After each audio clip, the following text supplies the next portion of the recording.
अस्सलाम वालेकुम दोस्तों।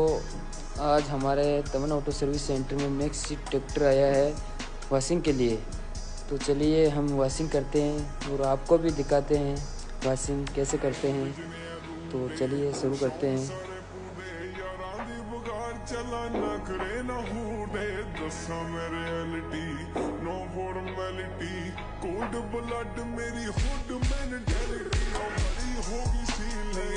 चल की मशीन पे चेक खा गया यूके दा वकील बलसा यारी डील सोलो या सीन मिली थले रकम ता मेरे नाल डील हुंदी बाई पाई किन्नी की चढ़ाई मैं ले लैंड कीता ते बगाटी लैन आई खोले ऐसिया कराई